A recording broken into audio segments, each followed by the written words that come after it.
ঝরাপাতার গল্পের আসরে আপনাকে স্বাগত। বিশ্ব সাহিত্যের বেশ কিছু মণিমাণিক্যের মধ্যে থেকে বাছাই করে নেওয়া গল্পে সেজে ওঠে আমাদের গল্পের আসর। আজকের পর্বে আপনার জন্য রয়েছে ব্রিটিশ ঔপন্যাসিক রোজমেরি টিম্পারলির রচনা অবলম্বনে হ্যারি।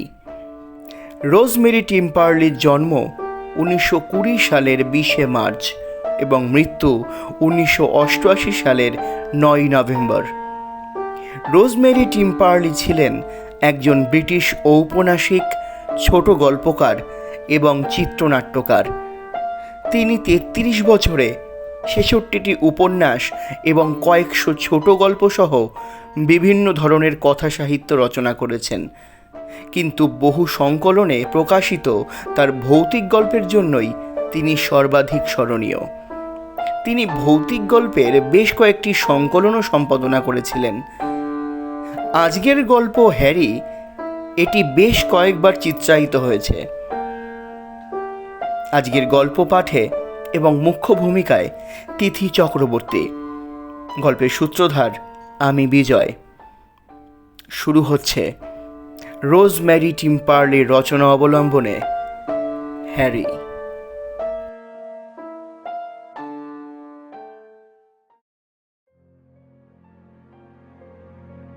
খুব সাধারণ জিনিসও আমায় ভয় দেখায়, যেমন রৌদ্রকিরণ, সবুজ ঘাসে তীক্ষ্ণ ছায়া, সাদা গোলাপ, লাল চুলের শিশু, আর ওই সেই নাম হ্যারি।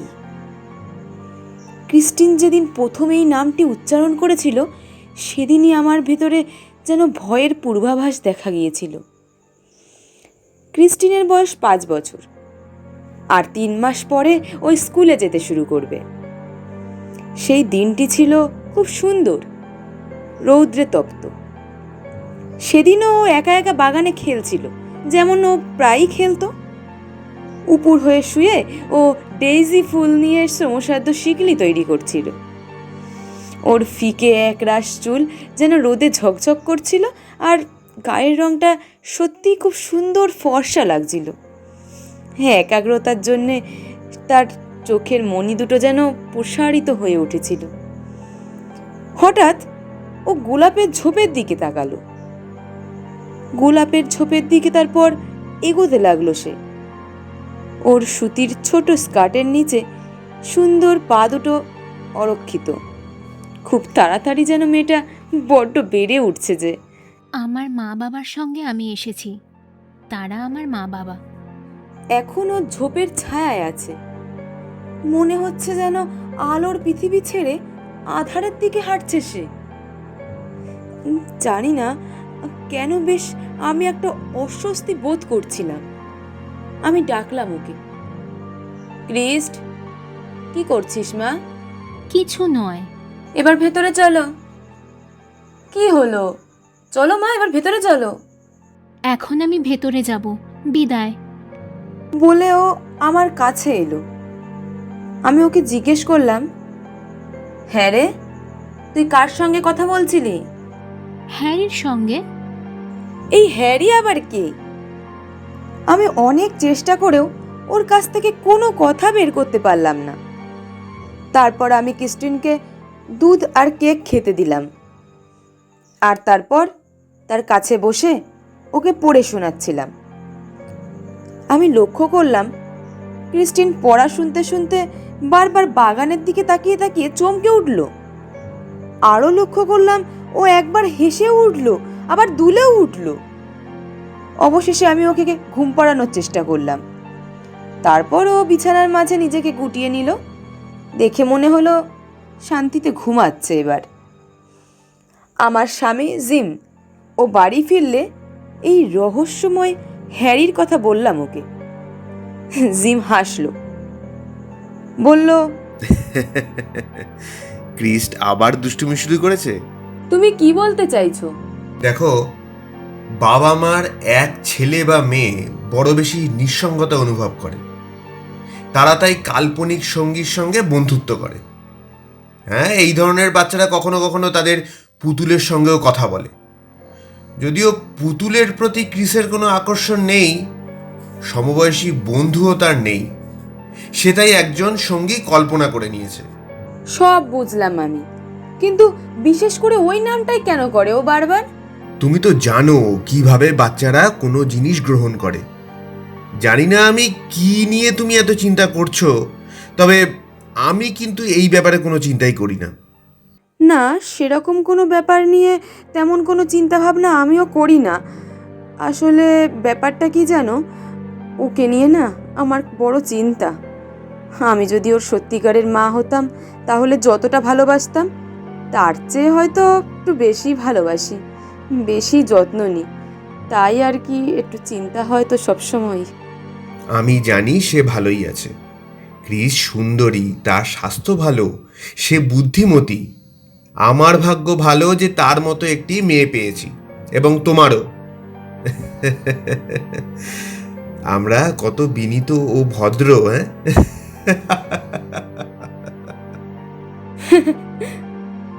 আমরা একসঙ্গে হেসে উঠলাম। জিম আমায় একটু আদর করে দিল। তার সান্ত্বনায় আমার মনে হলো আমি যেন খানিকটা চিন্তামুক্ত হলাম। মনে হলো যেন অযথাই আমি একটু বেশি চিন্তা করে ফেলছি। পরের দিন সকাল হলো, আবার সূর্য উঠল। উজ্জ্বল রশ্মিতে বাগানটি আর সদ্য ফোটা গোলাপগুলি যেন স্নাত হলো। দেখলাম ক্রিস্টিন ঘাসের উপর চুপটি করে বসে আছে। একটু পরে দেখি ও হাসি মুখে একটু একটু করে ঝোপের দিকে এগিয়ে গেল।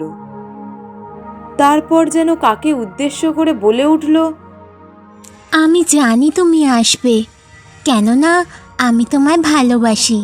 তোমার বয়স কত? আমার বয়স 5-এর একটু বেশি। আমি আর সেই ছোট্ট শিশুটি নই। কয়েকদিন পর আমি স্কুলে যাব। স্কুলে যাওয়ার একটা নতুন পোশাক তৈরি হয়েছে আমার, সেটির রং সবুজ। তুমি স্কুলে যাও না? তাহলে কি করো? তারপর কিছুক্ষণের জন্য চুপ করেছিল ক্রিস্ট। দেখে মনে হলো মাথা নিচু করে যেন কারোর কথা খুব মন দিয়ে শুনছে। রান্নাঘরে দাঁড়িয়ে এসব দেখে আমার সারা শরীরটা যেন হিম হয়ে যাচ্ছিল। কিন্তু হঠাৎ করে জিমের কথা মনে হলো আমার। ও বলেছিল, অবিবেচক হচ্ছ কেন, হ্যাঁ? হাজার হাজার ছেলে মেয়ের কাল্পনিক সঙ্গী থাকে। একটু পরেই আমি ওকে দুধ খাওয়ার জন্য ডাকলাম। ক্রিস্ট আমাকে জিজ্ঞেস করলো হ্যারিও ওর সঙ্গে ভেতরে আসতে পারে কিনা। নিজের অজান্তেই যেন আমি না বলে উঠলাম। তারপর একটা অদম্য কান্নায় আমি ভেঙে পড়ি। শুনলাম ক্রিস্ট বলছে, তোমাকে ভেতরে নিয়ে যেতে পারলাম না, সেজন্য আমি দুঃখিত হ্যারি। তারপর ঘরে ঢুকে আমার সামনে এসে দাঁড়ালো ক্রিস্ট। ওকে দেখে আমার মনে হলো বড্ড রেগে গেছে মেয়েটা। তারপর দেখি আমার কাছে এসে রেগে গিয়ে সে বলে, কেন?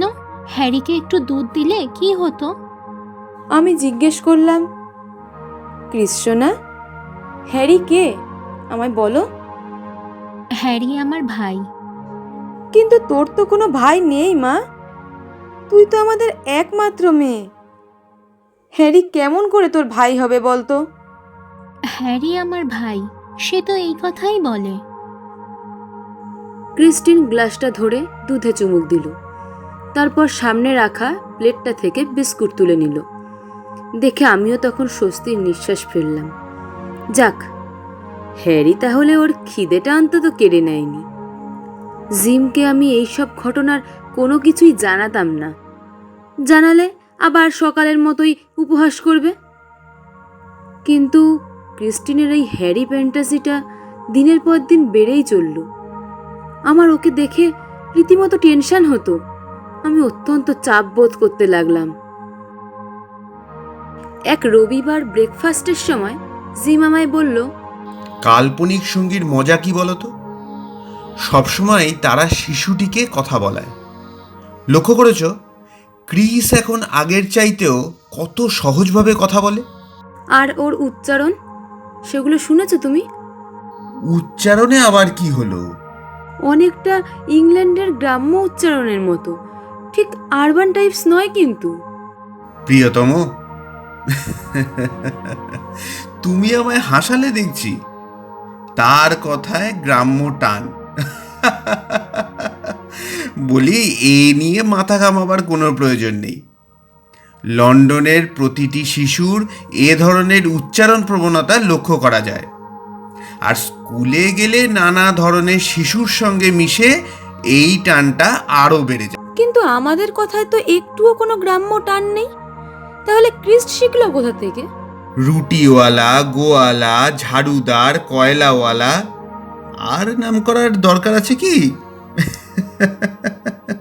আচ্ছা, তুমি বরং একটা কাজ করো, ক্রিসকে একবার ডক্টর ওয়েবস্টারের কাছে নিয়ে যাও।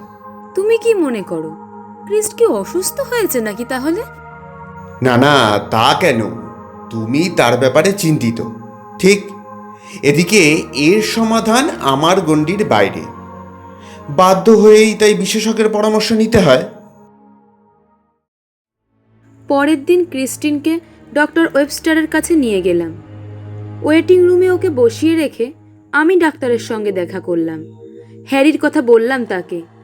সান্ত্বনা দিয়ে তিনি বললেন, আচ্ছা শুনুন শুনুন, কিছুটা অস্বাভাবিক হলেও এমন ঘটনা প্রায় ঘটে থাকে। বাচ্চাদের এমন অনেক কাল্পনিক সাথী থাকে, কাল্পনিক এইসব সঙ্গীরা এক এক সময় এত বেশি সত্যি হয়ে ওঠে যে তাদের নিয়ে বাচ্চারা এতই মশগুল হয়ে পড়ে, তাদের বাবা মায়েরা বেশ ভয় পান। আচ্ছা মিসেস জেমস, ক্রিস্টিন একা থাকে তাই না? হ্যাঁ, এখানের আর কোনো বাচ্চাকেই ও চেনে না। আসলে আমরা তো এই পাড়ায় নতুন এসেছি, কিন্তু স্কুলে যেতে এখন শুরু করবে, তারপর তো আর ওকে একা থাকতে হবে না। হ্যাঁ, সেখানে তার বন্ধু জুটবে। তাদের সঙ্গে মিশে ক্রিস্টিনের আর কোনো কাল্পনিক সঙ্গীর কথা মনে হবে না।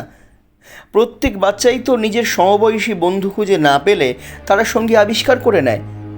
দেখেন না, বৃদ্ধেরা একা থাকে, তারা নিজের মনে মনেই কথা বলে। তার মানে তো এই নয় যে তারা পাগল, আসলে তারা কারো সাথে কথা বলতে চায়। শিশু কিন্তু আরও বেশি বুদ্ধি ধরে, তাই সে একজন কাল্পনিক সঙ্গী বেছে নেয়। কোনো চিন্তা করবেন না, সব ঠিক হয়ে যাবে। জিমও ঠিক এই কথাগুলোই বলেছিল। চিন্তার কিচ্ছু নেই, কিন্তু আপনি যখন ক্রিস্টিনকে এনেছেন তখন তার সঙ্গে একটু কথা বলেই দেখি। আর আপনি কিন্তু এখানে থাকতে পারবেন না, মানে আপনার অনুপস্থিতিতেই আমি তার সঙ্গে একটু কথা বলতে চাই। আমি ওয়েটিং রুমে গেলাম। ক্রিস বলল, হ্যারি অপেক্ষা করছে। আমি প্রায় অবাক হয়ে জিজ্ঞেস করি, কোথায় সে অপেক্ষা করছে তোর জন্য? ওইখানে গোলাপের বনে। প্রসঙ্গত বলে রাখি, ডাক্তারবাবুর খুব সুন্দর একটা গোলাপ বাগান রয়েছে। আমি বললাম, না তো রে, গোলাপের বনে তো কেউ নেই। ক্রিস্ট আমার দিকে তাকালো। ওর চোখে কোনো শিশুসুলভ দৃষ্টি ছিল না, ছিল এক অবজ্ঞার দৃষ্টি। আমি বললাম, চল, ডক্টর ওয়েবস্টার তোর সঙ্গে দেখা করতে চাইছেন। তাকে তো তোর মনে আছে তাই না? সেই যে তোর জল বসন্ত হয়েছিল যখন, তুই যেদিন সুস্থ হয়ে উঠেছিলি, ডাক্তারবাবু তোকে লজেন্স দিয়েছিলেন, মনে আছে মা? হ্যাঁ, ডক্টর ওয়েবস্টারকে আমার মনে আছে। ক্রিসকে নিয়ে আমি ডক্টর ওয়েবস্টারের ঘরে এলাম এবং ওকে ওই ঘরে রেখে আমি আবার ওয়েটিং রুমে ফিরে এলাম। খুব উদ্বিগ্ন হয়ে আমি অপেক্ষা করছিলাম। চিকিৎসকের রঙ্গরসিকতা আর ক্রিসের হাসির শব্দ আমার কানে আসছিল। আমি যেন বড্ড ওয়ারিড হয়ে পড়েছিলাম। ওয়েবস্টারের সঙ্গে ক্রিস যেভাবে কথা বলছিল, কোনোদিনও ও ওইভাবে আমার সঙ্গে কথা বলেনি। অবশেষে ডক্টর ক্রিসকে নিয়ে আমার কাছে এসে বললেন, কল্পনাপ্রিয় ক্রিস্টিন পাগলিকে নিয়ে অযথা চিন্তা করছেন কেন? সে সম্পূর্ণ সুস্থ। বলুক না সে হ্যারির কথা, ক্ষতি কি?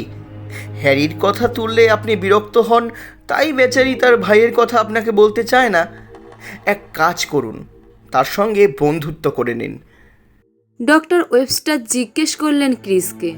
তোমার ভাই হ্যারি কাঠের পুতুল তৈরি করতে পারে? হ্যাঁ, খুব ভালো কাঠের পুতুল তৈরি করে সে। সে লিখতে পড়তেও পারে, তাই না? সে লিখতে পারে, পড়তে পারে, সাঁতার দিতে পারে, গাছে ওঠে, ছবিতে রং করে। আমায় সে খুব ভালোবাসে। সত্যি হ্যারির তুলনা মেলাভার। হ্যারির চুল তোমার মতোই লাল, তাই না? তার চুল আমার চেয়ে লাল, প্রায় বাবার মতোই লম্বা সে, কেবল একটু রোগা। মা, হ্যারি ঠিক তোমার মতো লম্বা। তার বয়স 14। সে বলে সে নাকি তার সমবয়সীদের থেকে বেশি লম্বা। ঠিক আছে মিসেস জেমস, এখন আপনি যেতে পারেন। আবার বলি, চিন্তা করবেন না, ওকে যত খুশি বকবক করতে দিন। আর ক্রিস্টিন, হ্যারিকে আমার ভালোবাসা দিও। অতিবাহিত হলো আরও একটি সপ্তাহ। কেবল হ্যারি আর হ্যারি। হ্যারি ছাড়া ক্রিস যেন আর কিছুই জানে না। স্কুলে যাওয়ার আগের দিন আমি ওকে বললাম, কাল স্কুলে গিয়ে দেখবি তোর কত নতুন বন্ধু, অনেক নতুন নতুন বন্ধু হবে তোর, কত মজা হবে বলতো। শুনে ক্রিস এমনভাবে কথা বলল যেন ওর কোনো কিছুতেই কিছু আসে যায় না। ও বলল, কিন্তু হ্যারি তো আমার সঙ্গে যেতে পারবে না। আহ, 14 বছরের ছেলে তোর সঙ্গে পড়বে কি করে বলতো। শুনে ক্রিস উত্তেজিত হয়ে চেঁচিয়ে ওঠে, হ্যারিকে ছাড়া কিছুতেই আমি স্কুলে যাব না, কিছুতেই না। তারপর কাঁদতে থাকে। কাঁদতে কাঁদতে দেখি মেয়েটা ঘুমিয়েই পড়েছে। দিনের আলো তখনও মিলিয়ে যায়নি। পর্দা টেনে দিতে জালনার কাছে গিয়েছিলাম।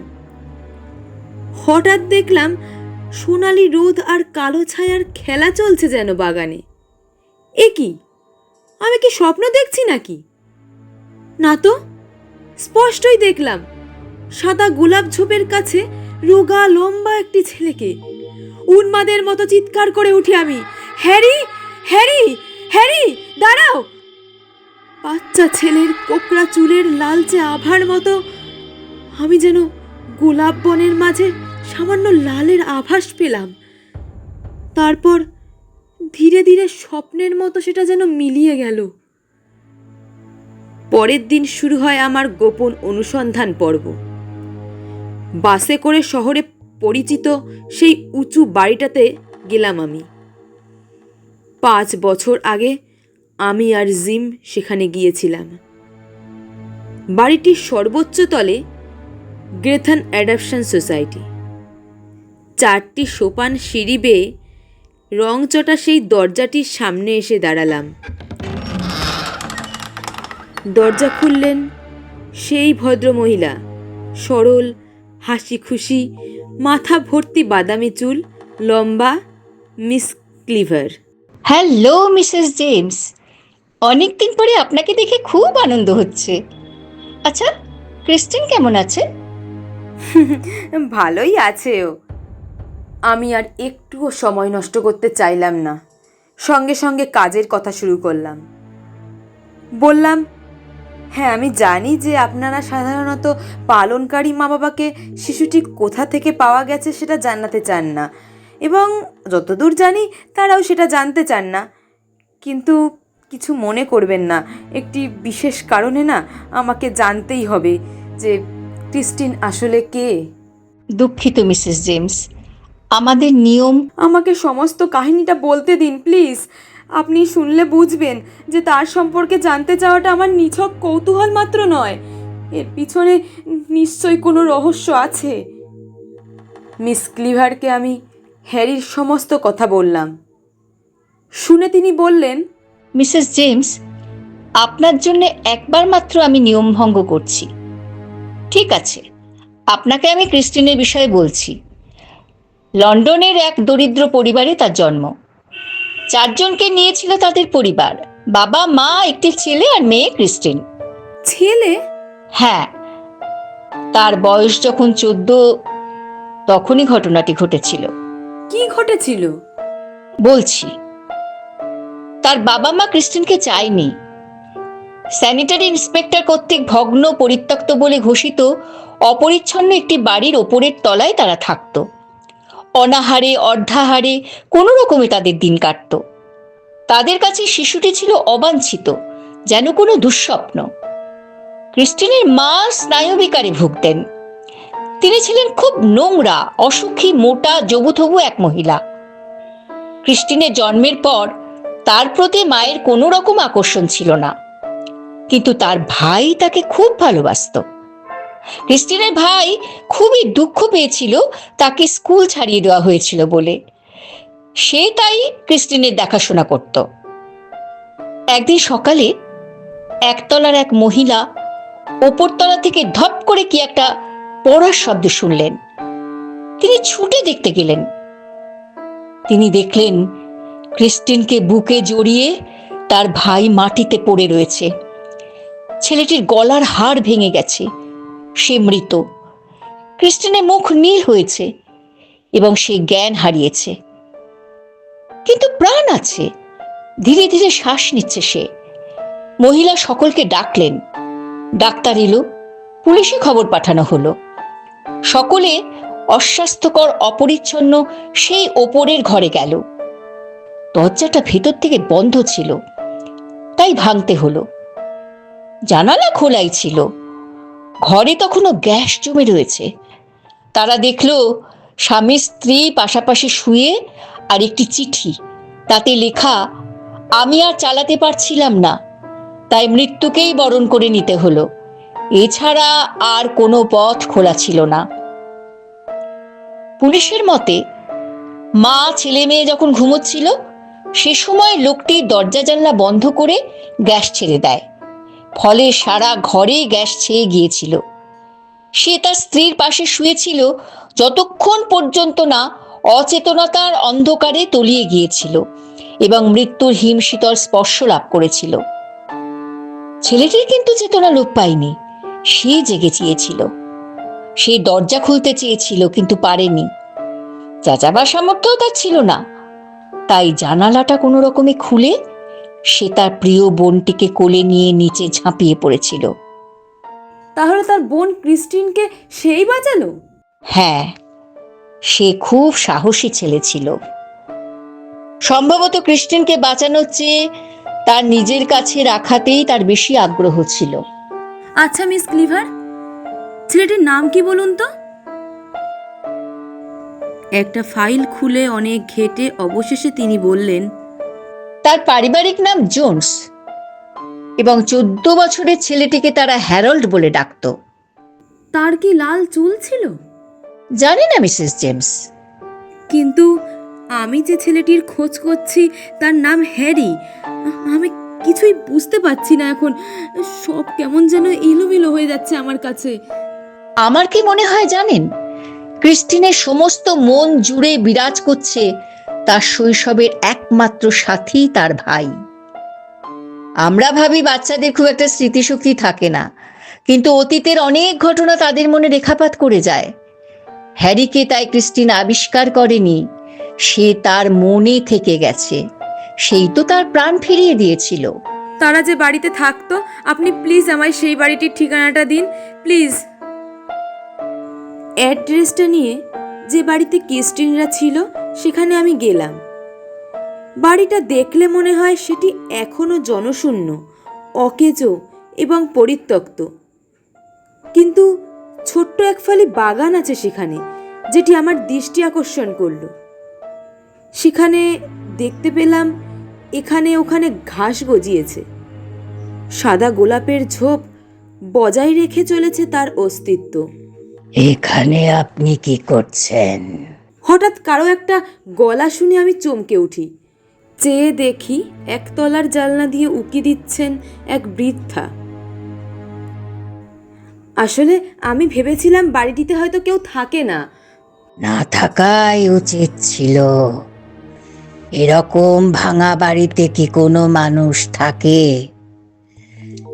কিন্তু বাড়িওয়ালাও আমায় তাড়ায়নি, আর আমিও রয়ে গেলাম। আর যাবই বা কোথায়? আমার তো কোনো যাবার জায়গা নেই। তাছাড়া সেই দুর্ঘটনার পর থেকে এবারে ত্রিসীমানায় কারও দেখা মেলে না। লোকে বলে এটি ভুতুরে বাড়ি। তারা ঠিকই বলে, কিন্তু হইচই করে কি লাভ? জীবন আর মৃত্যু পাশাপাশি, খুব কাছাকাছি অবস্থান করে। বুড়ো হলে এটা বোঝা যায়। বেঁচে থাকা আর মরে যাওয়া তফাৎ কোথায়? রক্তিম চোখে হলুদ দৃষ্টি মেলে বৃদ্ধা আমার দিকে তাকালেন। ভয়ে আমার গায়ের রক্ত ছলকে উঠল। তিনি বললেন, হ্যাঁ, আমি সচক্ষে তাকে পড়ে যেতে দেখেছিলাম। আর ওই সাদা গোলাপের ঝোপে পড়েছিল সে। এখনো সে আসে। বোনটিকে সে যতক্ষণ না পাবে যাবে না সে। আপনি কার কথা বলছেন? হ্যারি জোন্স, ভারী সুন্দর ছেলে সে। মাথা ভর্তি লাল চুল, রোগা। ক্রিস্টিনকে খুব ভালোবাসতো সে, খুব। গোলাপ ঝোপে মারা গিয়েছিল। আচ্ছা, সত্যি কি মানুষ মরে? গির্জার উচিত এর উত্তর দেওয়া, কিন্তু গির্জা উত্তর দেয় না। একজনকেও তুমি বিশ্বাস করতে পারো না। চলে যাও, চলে যাও। যাবে কি? এ জায়গা তোমার নয় সুন্দরী, এ জায়গা তোমার নয়। যারা মৃত নয়, এমন মৃত কিংবা জীবিতদের মধ্যে এমন কেউ নেই যাদের সত্যি জীবিত বলা যেতে পারে, তাদের জন্যে এই বাড়ি। চলে যাও, চলে যাও। অবিন্যস্ত এক গোছা সাদা চুলের নিচে তার উন্মত্ত দৃষ্টি দিয়ে তিনি আমার দিকে কটমট করে তাকালেন। ভয়ে আমার বুক ধড়ফড় করে উঠছিল। উন্মাদকে কে না ভয় করে? তাকে দেখে আমার সারা শরীর যেন বারবার কম্পন হচ্ছিল। গনগনে রোদে অগ্নিদগ্ধ পথ দিয়ে আমি হনহন করে হেঁটে চলছিলাম। যদিও পা দুটো অসম্ভব রকমের ভারী লাগছিল, আর হার্টবিট যেন মারাত্মক দ্রুত হয়ে উঠেছিল। আকাশের উপর দপদপ করে জ্বলছিল মধ্যাহ্নের সূর্য। কড়া রোদ্দুর সোজা এসে পড়ছিল আমার মাথায়। মাথাটা যেন আমার তখন স্থির থাকতে পারছিল না, কিন্তু সেদিকে মন দেওয়ার অবস্থাও আমার তখন ছিল না। পদে পদে ঠক্কর খাচ্ছিলাম আর কোনো রকমে যেন এগিয়ে চলছিলাম। স্থান কালের অনুভূতিটুকুও পর্যন্ত লোপ পেয়েছিল আমার তখন। এমন সময় আমার কানে এলো দুপুর 3টের ঘন্টা। এ সময় আমি ক্রিস্টিনের প্রতীক্ষায় তার স্কুল গেটের সামনে দাঁড়িয়ে থাকি তো, কিন্তু আমি কোথায় এখন? স্কুল কত দূরে? কোন বাসে চড়বো এখন? ও মাই গড! পথচারীদের কাছে উন্মত্তের মতো পথের সন্ধান নিচ্ছিলাম আমি। তারা সকলেই আমার দিকে ভয়ার্ত চোখে তাকাচ্ছিল। আমি যেমনভাবে সেই বুড়িটার দিকে প্রথমবার চেয়েছিলাম, ঠিক যেন সেইভাবে। অবশেষে আমি ঠিক বাস ধরে পেট্রোলের গন্ধ মাখা, ধুলো মাখা, ভয়ে কেঁপে ওঠা শরীরটা নিয়ে স্কুলে পৌঁছালাম। রৌদ্রতপ্ত শূন্য খেলার মাঠ দিয়ে দৌড়াতে দৌড়াতে আমি শ্রেণীকক্ষের সামনে গেলাম। সাদা পোশাক পরা একজন টিচার তার বইপত্র গুছাচ্ছিলেন। আমি বললাম, ক্রিস্টিনকে আমি নিতে এসেছি, আমি ওর মা। অত্যন্ত দুঃখিত আমি, সরি, ভেরি সরি ম্যাডাম, আসতে আমার খুব লেট হয়ে গেছে। কিন্তু আমার মেয়ে কোথায়? ক্রিস্ট কোথায় ম্যাম? Christine James? হ্যাঁ হ্যাঁ, মনে পড়েছে। মাথা ভর্তি লাল চুল, সেই মিষ্টি মেয়েটি তো। কেন, তার ভাই তো তাকে নিয়ে গেছে। ভাই বোনে কি অদ্ভুত মিল, তাই না? আর তারা পরস্পরকে কি অগাধ ভালোবাসে। ওই বয়সের কোনো ছেলেকে তার বোনকে এত ভালোবাসতে খুব কমই দেখা যায়। কিছু মনে করবেন না যেন, একটা কথা জিজ্ঞেস করি, ছেলে মেয়ের মতো আপনার স্বামীরও কি লাল চুল? তার ভাই? কি বললো তার ভাই? কোনো কিছুই বলেনি সে, সে শুধু মৃদু হাসছিল। দুশ্চিন্তা করবেন না, এতক্ষণ নিশ্চয়ই তারা বাড়ি পৌঁছে গেছে। থ্যাঙ্কস, আমাকে এখন বাড়িতে ফিরতে হবে। রোদে পোড়া রাস্তা দিয়ে ছুটতে ছুটতে আমি বাড়ি ফিরছিলাম। ক্রিস্টিন মা, কোথায় তুই? ক্রিস। নিরালা ঠান্ডা আমার শোবার ঘরে, আমার দম বন্ধ হয়ে আসছিল।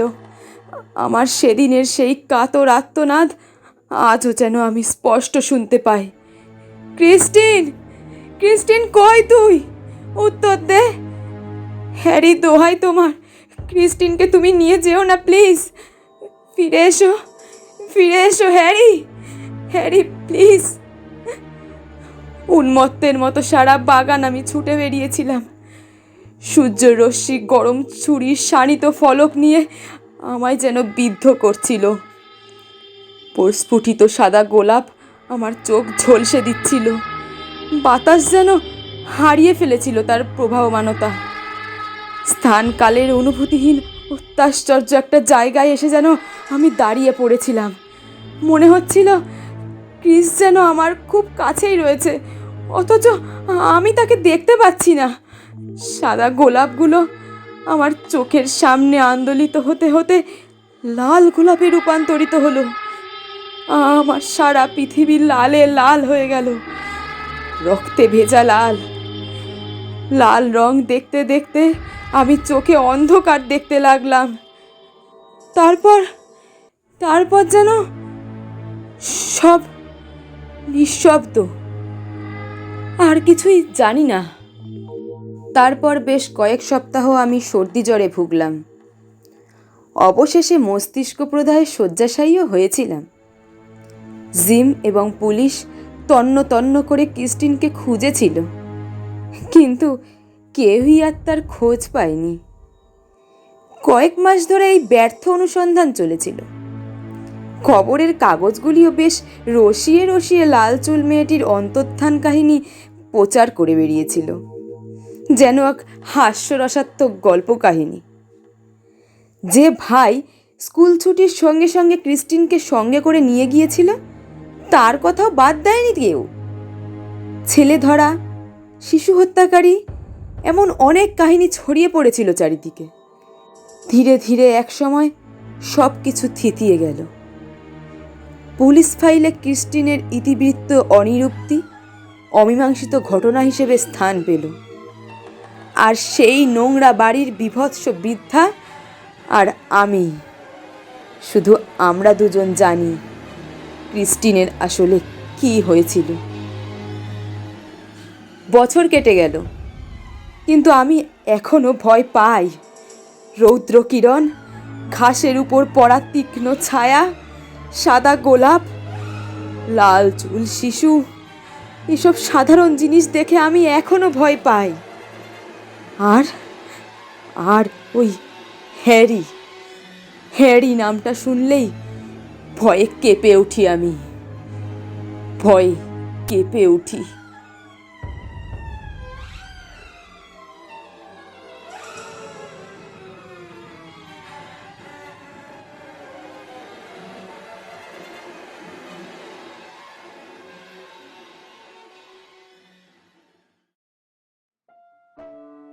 শুনছিলেন রোজমেরি টিম্পারলের রচনা হ্যারি। আজকের গল্প পাঠে এবং মিসেস জেমসের ভূমিকায় তিথি চক্রবর্তী, ক্রিস্টিন এবং স্কুলের শিক্ষিকা Tanisha Roy Patowari, Jim Subhajit Ghosh, miss Cleaver ও বৃদ্ধা কাবেরী গোস্বামী, গল্পের সূত্রধার এবং ডক্টর ওয়েবস্টার বিজয় সাহা। আবহ তরঙ্গ দ্য আল্টিমেট মিউজিক, প্রচার অলঙ্করণ চারুলিপি, প্রযোজনা সাহাস ক্রিয়েশন। দেখা হচ্ছে আগামী সপ্তাহে আরও নতুন একটি গল্প নিয়ে। ততক্ষণ শুনতে থাকুন, পাশে থাকুন ঝরাপাতা ইউটিউব চ্যানেলের। ঝরাপাতা, কবিতার ও গল্পের কথা বিজয়ের সঙ্গে। চ্যানেলটি যারা এখনও সাবস্ক্রাইব করেননি, সাবস্ক্রাইব করে পাশে থাকুন আমাদের নতুন নতুন নিবেদন সবার আগে আপনার মোবাইলে পেতে। ভালো থাকবেন, গল্পে থাকবেন, শুনতে থাকবেন ঝরাপাতা।